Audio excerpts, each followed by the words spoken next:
আমরা সকলে পরিশ্রম করি আর তার ফলও আমরা ভোগ করি, কিন্তু অনেক সময় এরকম হয় যে পরিশ্রম আমরা করি কিন্তু বাহবা অন্য কেউ পেয়ে যায় বা অন্য কেউ নিয়ে যায়।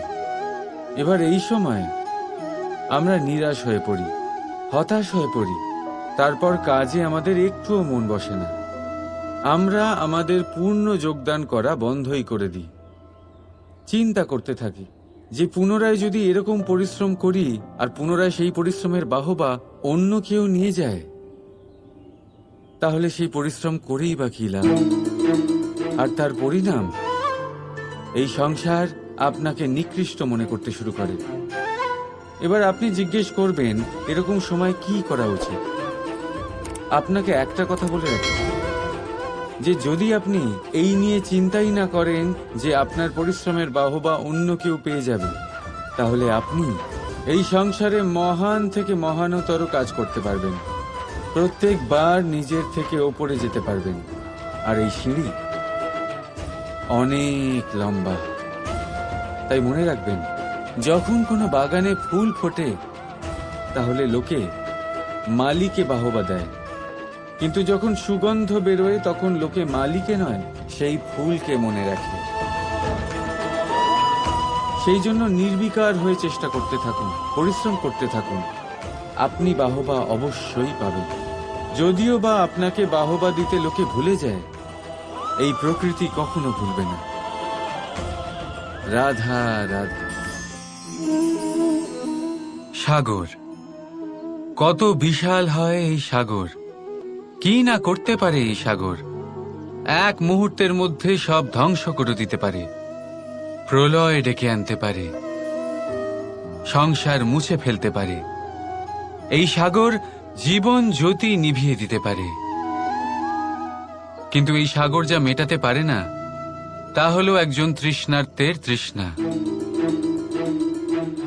অন্যদিকে এই ঘোড়া যা এতটাই ছোট যে গোপিনীরা একসঙ্গে অনেকগুলো নিয়ে চলতে পারে, কিন্তু এই ছোট ঘোড়া অনেকের তৃষ্ণা মেটাতে পারে। এবার বলুন, জল সাগরেও আছে আবার এই ঘোড়াতেও, তাহলে পার্থক্য কোথায়? এখানে পার্থক্য হলো তাদের আচরণের মধ্যে। একজন মাটির মধ্যে মিষ্টি জল ধরে রাখে, তো আরেকজন নিজের নোনা জলের আঘাতে যে কাউকে মাটিতে মিশিয়ে দিতে পারে। আপনি কি হতে চাইবেন? সাগরের নোনা জল হয়ে কারোর আশা চূর্ণ বিচূর্ণ করে দিতে, নাকি মিষ্টি জলের ঘোড়া হয়ে কারোর তৃষ্ণা মেটাতে? সিদ্ধান্ত আপনার। রাধা রাধা। ব্যক্তি কখন সফল হয়, কখন অসফল, কখন ক্ষতি হয়, কখন লাভ, কখন জয় হয়, কখন পরাজয়, এসব কিসের উপরে নির্ভরশীল? বেশিরভাগ লোকেই বলবেন পরিস্থিতির ওপর, আর সেটা ঠিকও। যদি বাইরে বর্ষার পরিবেশ থাকে তবে সেখানে বস্ত্র কিভাবে শুকোতে পারে? যদি ঝড়ের পরিবেশ থাকে তাহলে নৌকা কিভাবে পার করানো যেতে পারে? কিন্তু যদি আমি আপনাকে আসল সত্যি বলি, তাহলে অসফলতার কারণ পরিস্থিতি নয়, সেই পরিস্থিতিকে স্বীকার করে নেওয়া। প্রত্যেকের জীবনে এরকম সময়ে অবশ্যই আসে যখন আমরা চাইলেও পরিস্থিতিকে পাল্টাতে পারি না, পরিস্থিতিকে পাল্টানো অসম্ভব হয়ে ওঠে। এরকম সময়ে একটাই উপায় আছে, পরিস্থিতিকে নয়, মনস্থিতিকে বদলান, আর দেখবেন সবকিছু ভালো হবে। কারণ এই মনস্থিতি আপনার জীবনের সব থেকে বড় সম্বল, সব থেকে বড় সাথী। দেখুন, অপবাদ, অসফলতা প্রত্যেকের জীবনের একটা অংশ অবশ্যই, কিন্তু আপনাকে নিরন্তর চেষ্টা করে যেতে হবে, পুনরায় ঘুরে দাঁড়িয়ে এগিয়ে যেতে হবে, তবেই সফলতা আসবে। যদি এতই সহজ হতো সফল হওয়া, তাহলে সবাই সফল হতো, তাই তো? রাধা রাধা। এই সংসারে সব থেকে বড় রোগ কোনটা? কেউ বলবে খিদে, কেউ বলবে বার্ধক্য, কেউ বলবে জ্বর আদি ইত্যাদি। আমরা সব সময় চেষ্টা করি যে আমরা এই সব রোগ থেকে দূরে থাকি, সময় মতো আমরা চিকিৎসকের সাথে দেখা করি, অনেক চেষ্টা করি যাতে এই রোগ আমাদের আশেপাশেও না ঘোরাফেরা করতে পারে। কিন্তু জগতের সবথেকে বড় রোগ সবসময় আমাদের সাথেই থাকে, আর এই রোগের নাম হলো ভয়। যে কোনো কিছুর ভয়। লোকে কি ভাববে এর ভয়, যদি আমি এটা করি তাহলে কি হবে এর ভয়, যদি আমি এটা না করি তাহলে কি হবে এর ভয়, আদি ইত্যাদি। দেখতে গেলে প্রত্যেক মানুষের মনে একটা ভয় আছে যা তাকে কষ্ট দেয়। এবার এই ভয় কি করে? আপনার শক্তিকে, আপনার আত্মবিশ্বাসকে, আপনার ব্যক্তিত্বকে শেষ করে দেয়। তাই মনে রাখবেন, যদি আপনি আপনার ভাগ্য নিজে বানাতে চান তাহলে সবার আগে ভয়মুক্ত হয়ে যান। আপনি নিজেই দেখুন কি অদ্ভুত ব্যাপার এটা, যা এখনো ঘটেনি সেটা ভেবে এত ভয় পাই যে বর্তমানে নিজেদের কষ্ট দিই। সেই জন্য যা এখনো ঘটেনি তা নিয়ে দুশ্চিন্তা করবেন না। হ্যাঁ, যেটা হয়ে গেছে সেটার সমীক্ষা অবশ্যই করুন, তা থেকে শিখুন, অবশ্যই জীবনে অগ্রসর হন। আর এখনকার জন্য নির্ভয় হয়ে আমার সাথে ভালোবেসে বলুন, রাধা রাধা। জীবনে আমরা সবাই, এই সংসারে প্রত্যেকেই শুধুমাত্র ওপরে উঠতে চায়, এমন কেউ নেই যে নিচে পড়তে চায়। কিন্তু আপনাকে যদি সত্যের সাথে পরিচয় করাই তাহলে নিচে পড়া অত্যন্ত আবশ্যক। যখন আপনি নিচে পড়েন তখন সর্বপ্রথম আপনার মনে পড়ে ওপরে যখন ছিলেন সেই স্থান, সেই সময় এবং তার গুরুত্ব কি ছিল।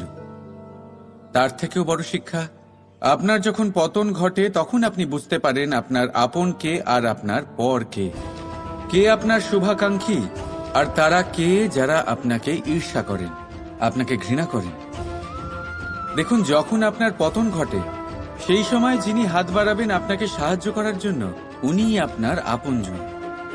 আর যখন আপনার পতন ঘটে তখন শান্ত হয়ে দেখবেন যে আপনাকে দেখে হাসছে সেই আপনার পর। আর এই আপনজন আর পরের জ্ঞান তখনই হবে যখন আপনার পতন ঘটবে, তখন নয় যখন আপনি উন্নতি করছেন। সেই কারণে পতনকে কখনো ভয় পাবেন না, এটা আপনাকে জীবনের খুব বড় এক শিক্ষা দিয়ে যায়। রাধা রাধা রাধা।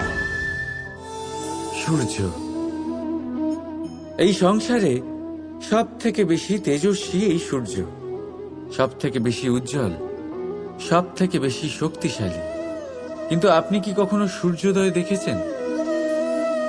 এই শক্তিশালী সূর্য কিভাবে উদয় হয়? লাল রঙের আভার সাথে, সৌম্যতার সাথে, শান্তির সাথে উদয় হয়। কখনো সূর্যাস্ত দেখেছেন? সেই লাল রঙের আভা, সেই সৌম্যতা, সেই একই শান্তি। আর এটাই একজন মহান ব্যক্তিত্বের গুণ।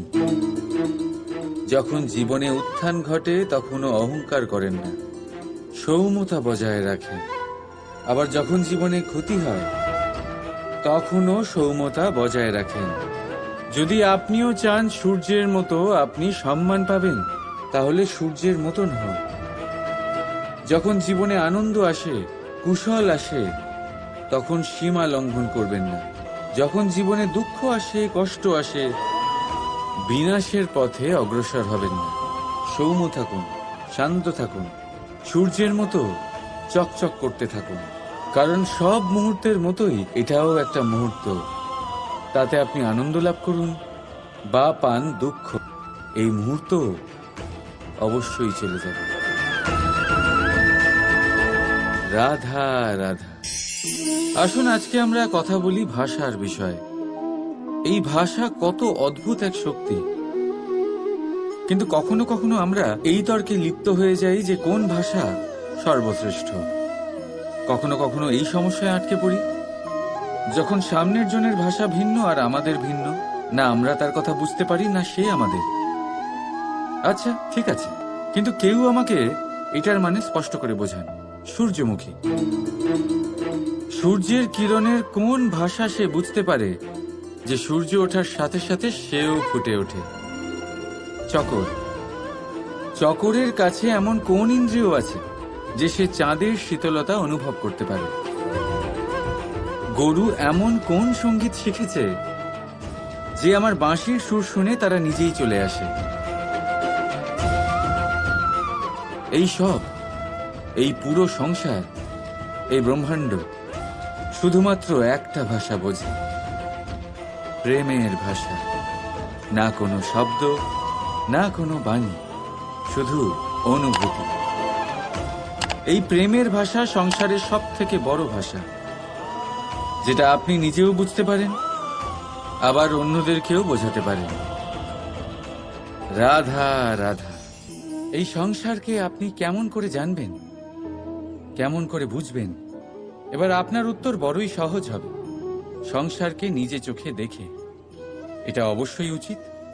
এবারে দেখুন না, আমরা নিজে চোখে এই সংসারকে দেখি, একে চিনি, তারপরে আমরা বুঝতে পারি। কিন্তু আমরা এটা খেয়াল করতে পারি না যে সমস্ত সংসারকে দেখছে যে চোখ, তা কতটা ছোট হয়, তাই না? একা একজোড়া চোখ আমাদের সমস্ত সংসারকে দেখায়। তাহলে ভেবে দেখুন আপনার কাছে আর কি কি আছে। দুটি চোখ আছে, দুটি কান আছে, বলার ক্ষমতা আছে, যা দিয়ে আপনি শব্দ নির্মাণ করতে পারেন, শব্দ যা দিয়ে আপনি ব্রহ্ম বানাতে পারেন। দুই হাত আছে, যদি সে চায় তাহলে পাতাল খুঁড়ে সে জল নিয়ে আসতে পারে। দুটি পা আছে, যদি সে চায় তাহলে সংসারে যত বড়ই পর্বত হোক না কেন তাকে পার করতে পারে। একটা হৃদয় আছে যে প্রেমের বন্ধনে সবাইকে বেঁধে রাখে। একটা মন আছে যে প্রকাশের থেকেও বেশি তীব্র গতিতে চলে। এক মস্তিষ্ক আছে যে যত বড়ই সমস্যা হোক না কেন সমাধান বের করে ফেলে। এবারে ভেবে দেখুন আপনার কাছে কি কি নেই। বোঝার চেষ্টা করুন আপনি কতটা ধনবান। এই সংসারে সেই ব্যক্তি সুখী নন যার কাছে ধন আছে। সুখী সেই যে ধনের সদ্ব্যবহার করে। ঠিক তেমনই আপনার ধন হলো আপনার এই শরীরের ক্ষমতা। এই শরীরের ক্ষমতাগুলিকে ব্যবহার করে ধনাত্মক দৃষ্টিভঙ্গিতে সবকিছু দেখুন। এই সংসারকে বুঝুন, নিজেকে বুঝুন। এই সুখ চাইলেও আপনার থেকে দূরে থাকতে পারবে না। রাধা রাধা।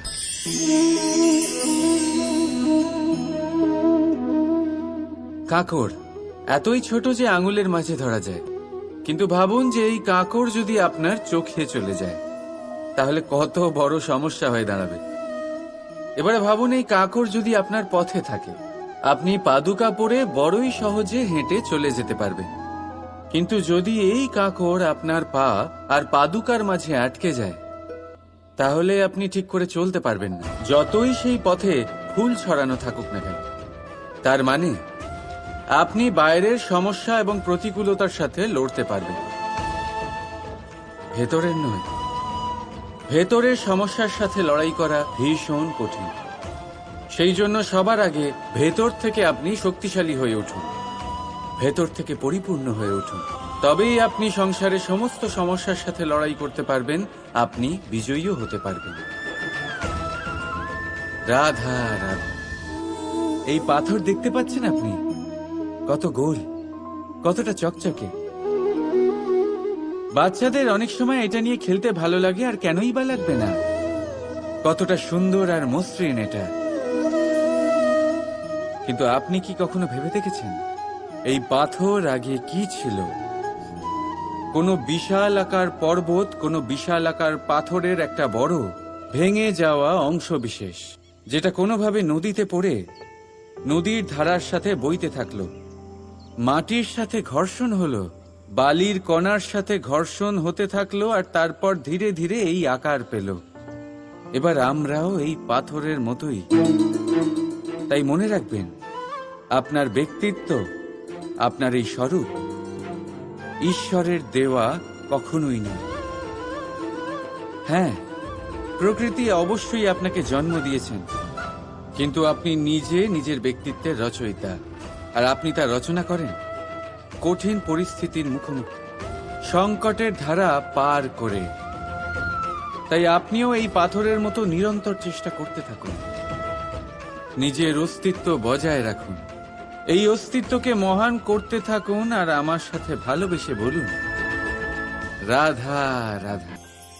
কখনো কখনো আমরা অনেক কিছু ভাবি, তারপর দুঃখী হয়ে যাই যে এত কিছু ভাবা সত্ত্বেও আমরা যে কর্ম করতে চেয়েছিলাম সেটা করতেই পারলাম না, যে লক্ষ্যটা আমরা লাভ করতে চাইছিলাম সেটা করতেই পারলাম না। আমরা সংসারের সামনে এটা ঘোষণা করে ফেলি, কথা দিয়ে ফেলি যে এই কর্ম আমি করে দেখাবো, এই সাফল্য আমি প্রাপ্ত করেই ছাড়ব, কিন্তু করতেই পারি না। তার কারণটা কি? চেতনা, আমাদের একাগ্রতা। আমরা একাগ্র হয়ে পড়ি এই সংসারকে কিছু প্রমাণ করে দেখানোর জন্য, যেখানে আমাদের একাগ্রচিত্ত হওয়া উচিত নিজেদের কর্মের ওপর। কোনো বস্তু বা কোনো সাফল্যের কামনা করা, তার জন্য পরিকল্পনা করা, তার জন্য কর্ম করা আর তা প্রাপ্ত করা, এটা আমাদের কর্তব্য। আর আমাদের মনোযোগ শুধু সেদিকেই কেন্দ্রীভূত হওয়া প্রয়োজনীয়। এই সংসারকে বলার কোনো প্রয়োজন নেই। একবার যদি আপনি কর্ম করে দেখান তাহলে সংসার এমনিও দেখতে পাবে। সেই জন্য প্রতিশ্রুতি দেবার পরিবর্তে দৃঢ় সংকল্প করে অগ্রসর হতে থাকুন। শুধু ভাবার বদলে কর্ম করতে শিখুন, আর বলার পরিবর্তে সেটা করে দেখাতে শিখুন। একবার সাফল্য লাভ করুন, তারপর এই সংসারকে বলবেন যে এটা আমি ভেবেছিলাম আর সেটাই আমি করে দেখিয়েছি। কর্ম করুন, আর আসুন আমার সাথে ভালোবেসে বলুন, রাধা রাধা।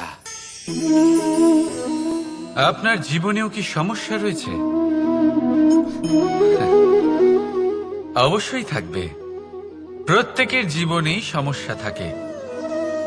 প্রত্যেক মানুষ জিজ্ঞাসাও করেন যে এই সমস্যা আসলে কি আর কেন আসে জীবনে। আপনাকে একটা কথা বলে দিই যে সমস্যা আসলে সেটা নয় যা আপনার পথে বাধা সৃষ্টি করে, বরং সমস্যা হলো সেটাই যেটা আপনি তখন দেখতে পান যখন আপনার একাগ্রতা আপনার পথ থেকে, আপনার লক্ষ্য থেকে সরে যেতে থাকে।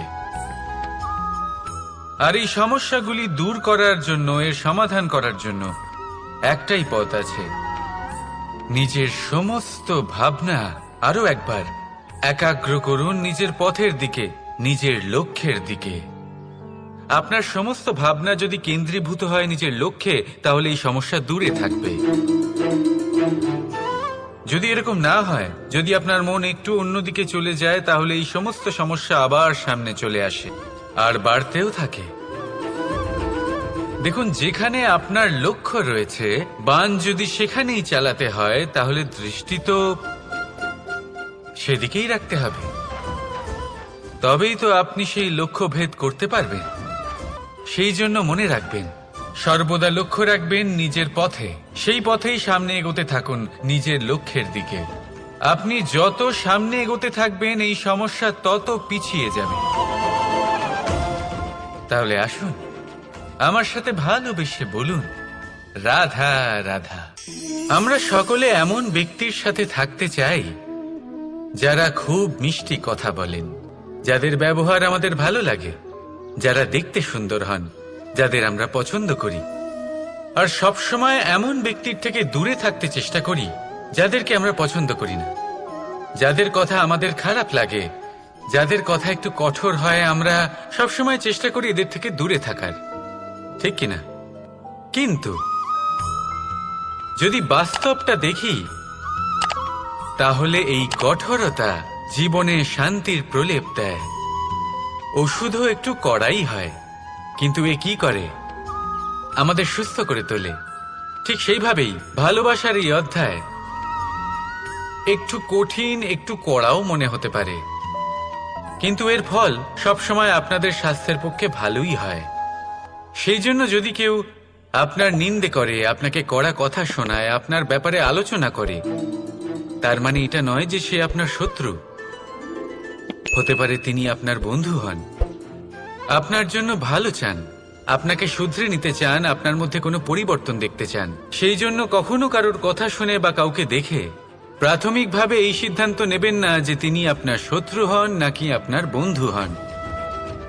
এমনও শত্রু হয়ে থাকেন যে গুড়ের মতো মিষ্টি মিষ্টি কথা বলে আসলে আপনাকে বিষ পান করিয়ে দেবেন। আর এমনও বন্ধু থাকেন যারা আসলে নিমের মতো কড়া কথা বলেন কিন্তু আপনাকে অমৃত পান করান। এদের মধ্যে পার্থক্য করতে জানতে হবে, কে আসলে শত্রু হন আবার কে আসলে মিত্র হন। এই পার্থক্য যখন আপনি করতে শিখবেন তখন আপনি এই সংসারের সব থেকে সুখী প্রাণী হয়ে উঠবেন। এই পার্থক্য বোঝা সহজ নয়, কিন্তু অবশ্যই আবশ্যক। রাধা রাধা। কাল, আজ, কাল, এই চক্রেই মানুষের সম্পূর্ণ জীবন অতিবাহিত হয়। আর মানুষ কি করেন? মানুষ ভাবতে থাকেন গতকালের বিষয়ে, ভবিষ্যতের বিষয়ে। কাল উনি ভাবছিলেন আজকের বিষয়, আজ উনি সেই সময় পার করছেন, আর আজ কি করছেন? চিন্তা করছেন ভবিষ্যতের বিষয়। তাহলে কি দাঁড়ালো? কাল আমরা নষ্ট করলাম আজকের চিন্তায়, আজ নষ্ট করছি ভবিষ্যতের কথা ভেবে, আর কাল যখন আসবে তাকেও আমরা এইভাবেই নষ্ট করে দেব। আর কত সময় নষ্ট করবেন? দেখুন, বর্তমানকে চিন্তা করে নষ্ট করবেন না। আজ কর্ম করুন। যদি আজ কর্ম করেন তাহলে আপনার ভবিষ্যৎ যতই খারাপ হোক না কেন তা অবশ্যই ঠিক হবে। আর আপনার ভবিষ্যৎ, এই সামনের রাস্তা যতটাই কঠিন মনে হোক না কেন, আপনার পথ প্রশস্ত হয়ে উঠবে। তাহলে কর্ম করুন, শ্রেষ্ঠ কর্ম করুন, আর আমার সাথে ভালোবেসে বলুন রাধা রাধা। বিপদ সকলের জীবনেই আসে, কিন্তু অনেক মানুষ বিপদ এলে ভগবানকে দোষারোপ করেন। বলেন যে আপনি আমাকে রক্ষা কেন করছেন না? আপনার প্রতি আমার মনে অপার ভক্তি, সর্বদা আপনার জপ করি, তাও আপনি না আমাকে এই বিপদ মুক্ত হওয়ার কোনো পথ দেখাচ্ছেন, না এই বিপদ থেকে আমাকে বের করছেন। এবার এটা হলো আপনার ভাবনা, আপনার দৃষ্টিভঙ্গি। এবার আমি বলি সত্যিটা আসলে কি। সত্যি হলো এটাই যে ঈশ্বর সবসময় আপনার সাথেই আছেন, থাকবেন।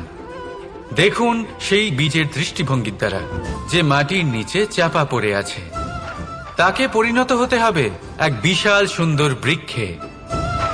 তা তখনই হবে যখন তা ভাঙবে, ভাঙবে তখনই যখন সে উত্তাপ পাবে। উত্তাপ কোত্থেকে পাবে? সূর্যের তাপ থেকে। সূর্যের তাপ থেকে ধরিত্রীও বাঁচতে পারে না, তাকে তা সহ্য করতেই হয়।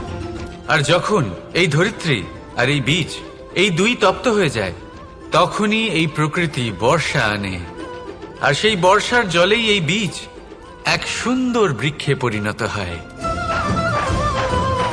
আছেন তো ঈশ্বর আমাদের সাথে সব সময়। সেইভাবেই আপনার জীবনে যদি কোনো বিপদ আসে, কোনো সংকট আসে, তার মানে এটা নয় যে আপনারই কোনো পাপের শাস্তি আপনি পাচ্ছেন। হয়তো ভবিষ্যতে আপনাকে একটা সুদৃঢ় কাঠামো হতে হবে, তার প্রয়োজন আছে। তাই এটা হলো তার ভিত। যতটা শিখবেন, যতটা শক্তিশালী হবেন, ততটাই দৃঢ় কাঠামো হবেন। নিশ্চয়ই দেখেছেন, অলংকার বানাবার পূর্বে সোনাকেও অনেক রকম পরীক্ষা দিতে হয়, আগুনে তপ্ত হতে হয়। সেইভাবেই যদি আপনি কখনো শূরবীর হতে চান, তাহলে লাক্ষাগৃহের তাপ সহ্য করতেই হবে। তাহলে আসুন আমার সাথে বলুন বন্দে ধর্মা, বন্দে কর্মা, রাধা রাধা। মৌনতা। দেখতে গেলে সংসারের সব থেকে শক্তিশালী অস্ত্র হলো এই মৌনতা। আর দেখতে গেলে আমাদের এই অস্ত্রই কখনো কখনো আমাদেরই উপর আক্রমণ করে বসে। কিভাবে? অনেক সময় আমরা আপনদের দেখে, তাদের অনুচিত কার্যকলাপ দেখে, অনুচিত কথা শুনে চুপ করে থাকি, ভেবে নিয়ে আমরা যেন কোনোভাবে তাদের আঘাত না করে ফেলি, দুঃখ না দিই, ক্রুদ্ধ না করে ফেলি, ভেবে নিয়ে এই সমস্যা এড়িয়ে যাবে। কিন্তু এইখানেই আরম্ভ হয় সব থেকে বড় সমস্যার। আমরা কিছুই বলি না এটা ভেবে উনি আমার আপনজন, আর সেই ব্যক্তি ভাবেন যে কিছুই বলেন না সেই আমার আপনজন। যদি আপনি সত্যি কাউকে আপনজন মনে করেন তাহলে তাকে বাধা দিতে শিখুন, তার অনুচিত কাজে, তার অনুচিত কথায় তাকে বাধা দিতে শিখুন। তক্ষুনি ওনাকে বোঝান যে উনি কি ভুল করছেন, ওনাকে বোঝান, ওনাকে সঠিক পথ দেখান, সেই পথে ওনাকে চালিত করুন। এটাই হলো আপন ভাবা। আর তার জন্য মৌন থাকা নয়, দরকার গর্জন করা। অনেক সময় অনুচিত কর্মের পথে চলতে গিয়ে কিছু মানুষ এমন ঘুমিয়ে পড়েন যে ওনাদের জাগানোর জন্য মধুর সঙ্গীত নয়, রৌদ্র হুঙ্কারের প্রয়োজন হয়ে থাকে। তাই আপনজনদের জাগান, শ্রেষ্ঠ কর্মের পথে ওনাদের চালিত করুন, আর আমার সাথে ভালোবেসে বলুন, রাধা রাধা। আপনি ওই কথাটা নিশ্চয়ই শুনেছেন, যখন ভগবান একটা দরজা বন্ধ করেন তখন অন্যদিকে অনেক দরজা খুলে দেন। এবার এই দরজা, এই সমস্ত পথ আমরা দেখতে পাই না, অনেক সময় আমরা বুঝতে পারি না, হারিয়ে যায় সব। কখনো কখনো মনে হয় যে এই কথাটাই মিথ্যে, কিন্তু আসলে তা তো নয়। তাহলে হারিয়ে যায় কেন? কারণ আমরা সময় নষ্ট করি এই দরজার দিকে তাকিয়ে থেকে, ভাবি এই বুঝি দরজা খুলবে, এবার দরজা খুলবে। অপেক্ষা করতে করতে আমরা অনেক সময় নষ্ট করে ফেলি। এত সময় নষ্ট করি যে আমরা দেখতে পাই না, খুঁজে পাই না সেই সমস্ত দরজা আর পথ যা আমাদের জন্য খোলা রয়েছে। যদি খুঁজেই না পাই তাহলে তা ব্যবহার করব কি করে?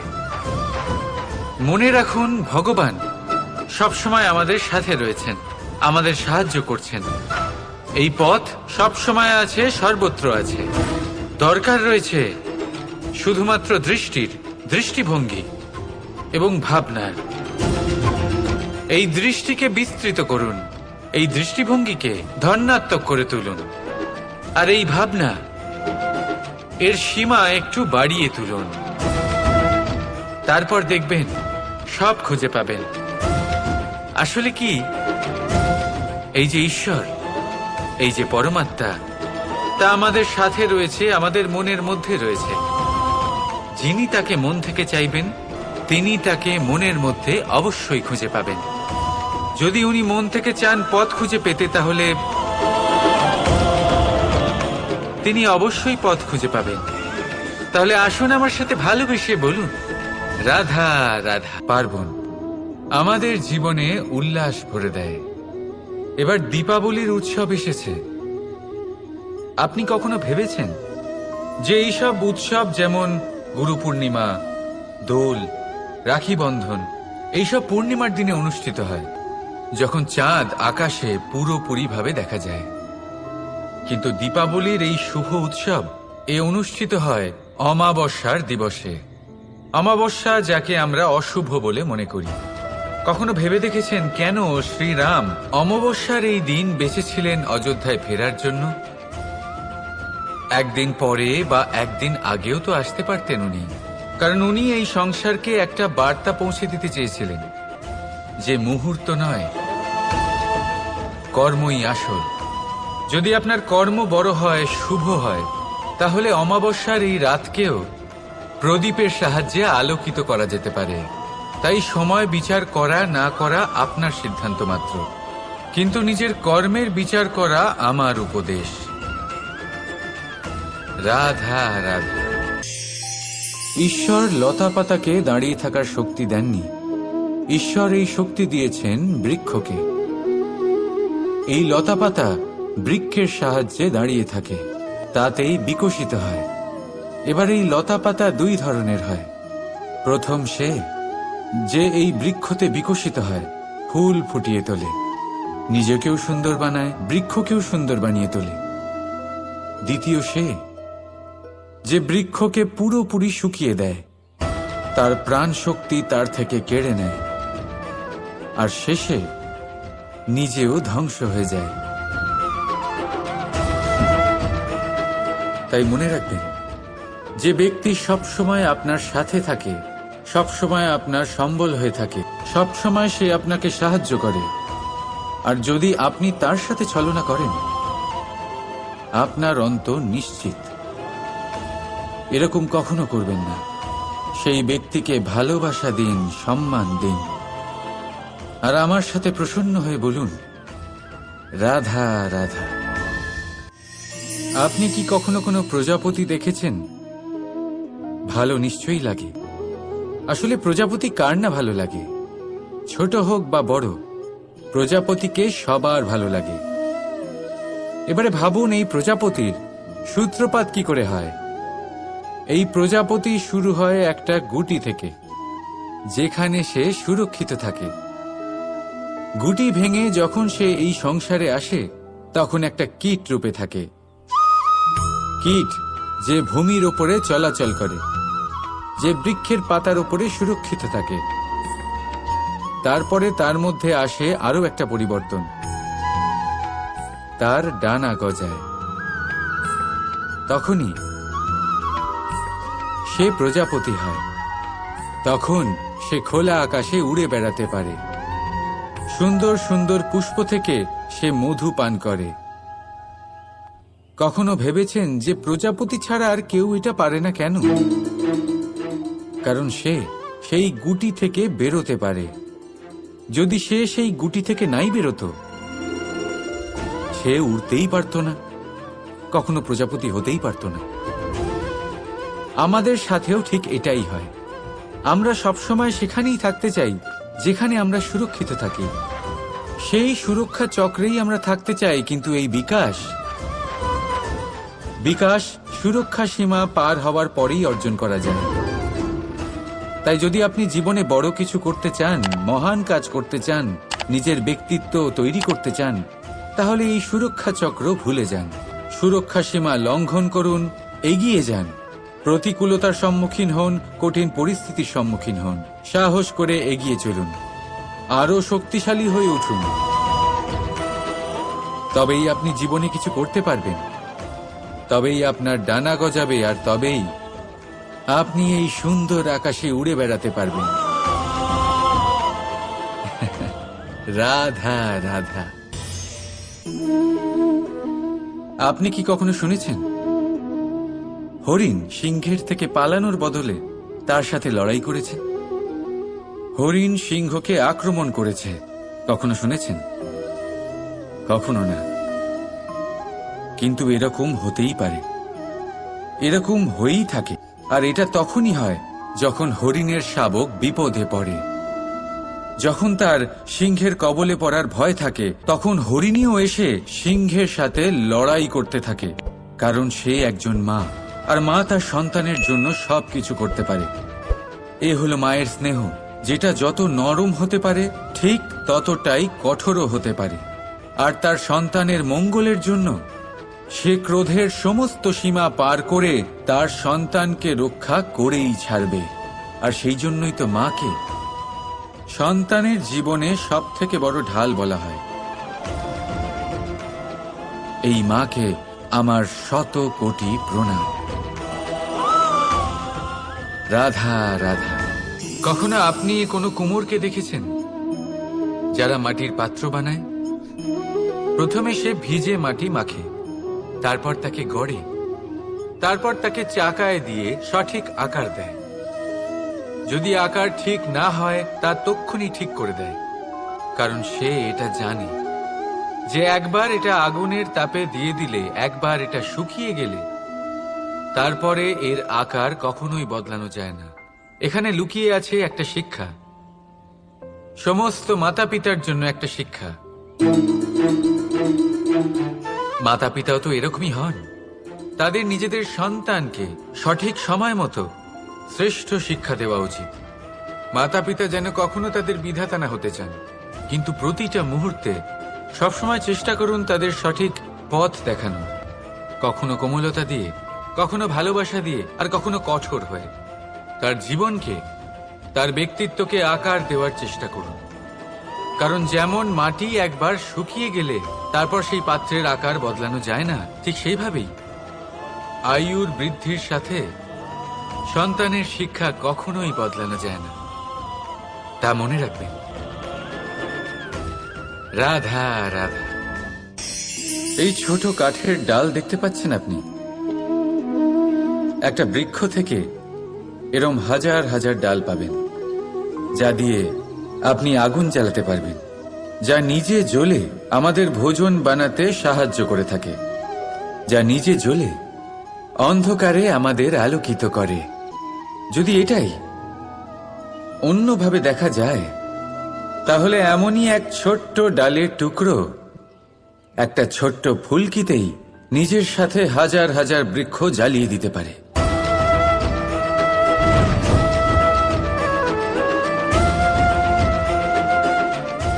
পার্থক্য কোথায়? পার্থক্য হলো শুধু দৃষ্টিভঙ্গিতে, মানসিকতায়। যদি এই মন শীতল রাখেন, শান্ত রাখেন, তাহলে অসংখ্য মানুষের জীবন আলোকিত করবেন। যদি ক্রোধ আর অহংকারের আগুনে জ্বলতে থাকেন, তাহলে শুধুমাত্র বিনাশ করবেন। সিদ্ধান্ত আপনার। রাধা রাধা। এই বস্ত্র দেখছেন আপনি? এর কারুকার্য, এর রং, এর সৌন্দর্য কতটা মনোরম, কত স্বচ্ছ, কত নিপুণ এই কারুকার্য। এবার এটাকে আমরা একটু ভেতর থেকে দেখি।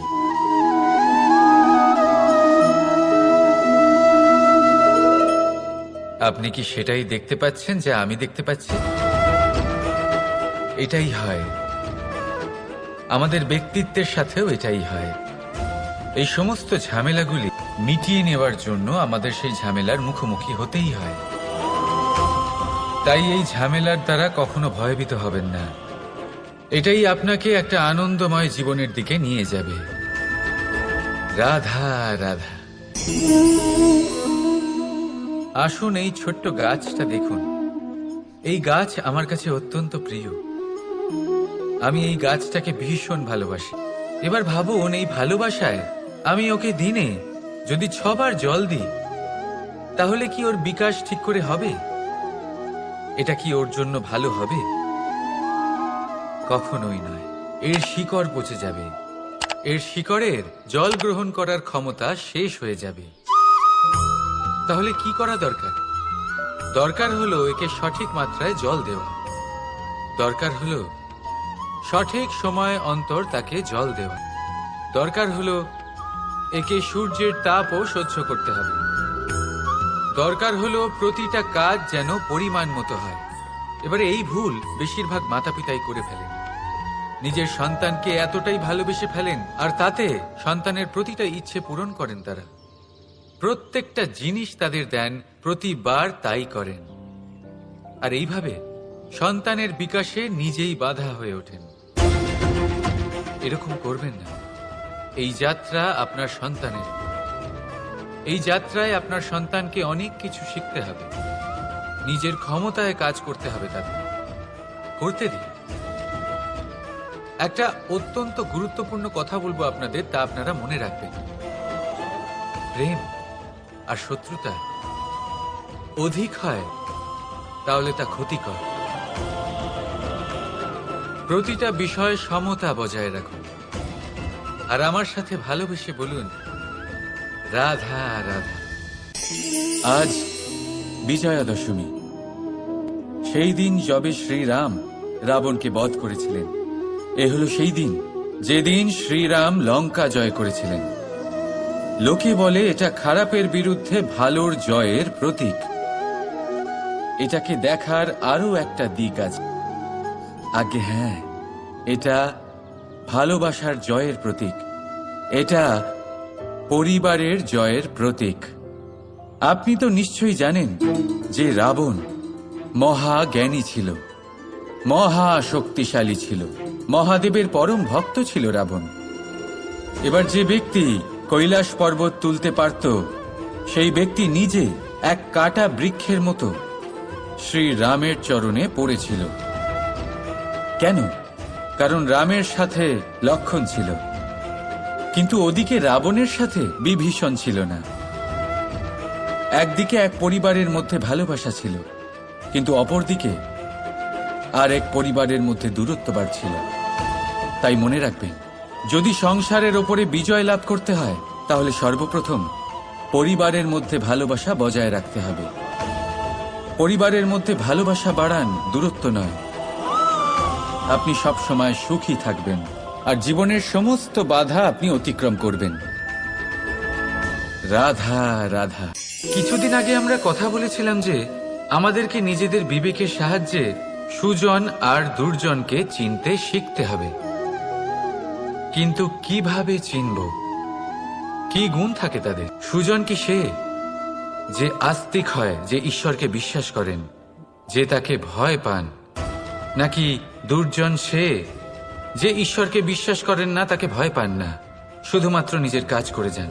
আপনাকে বলে দিই, এই সুজন না তো আস্তিক হয় আর না তো নাস্তিক, তারা বাস্তবিক হয়। তাহলে আসুন আর বাস্তবিকতাকে চিনুন আর জীবনে শুধুমাত্র আনন্দ লাভ করুন।